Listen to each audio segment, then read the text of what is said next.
një qeveri tranzitore, as unë, as ju, as ata, një qeveri tranzitore, nën kujdes ndërkombëtar, që garanton dy shtylla kyçe.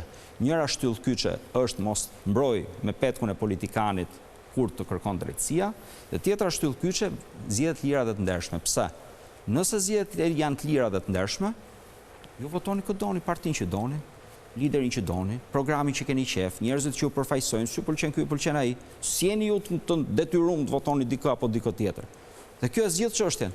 Në çdo demokraci kjo e ka zgjidh çështjen. Ka gjithmonë një parti që shkon pozit, një parti që shkon opozit, po shteti ecën përpara. Dhe këtu dalim që duhet të ketë një kryetar të ri Partia Demokratike. Jo, këtu dal që duhet të ketë një qeveri tranzitore dhe pastaj secila parti, nëse i ka bërë punët mirë brenda vetes vet, mbështetet nga njerëzit. Nëse nuk i ka bërë mirë punët brenda vetes vet, nuk mbështetet nga njerëzit. Por ama nëse s'është hallka e parë e zinxhirit, neve flasim kot për hallkat e tjera të zinxhirit. Pra të jemi shumë të qartë. Ja ku ka parti tjera, ka parti tjera ishin në zgjedhje me 11 maj, kishte edhe parti tjera. Ku shkuan si përfundim? Pse nuk u mbështet? Po se s'është vota e lirë, se unë jam i bindur që edhe ata do ishin përfaqësuar më mirë. Si në sasi, si në cilësi.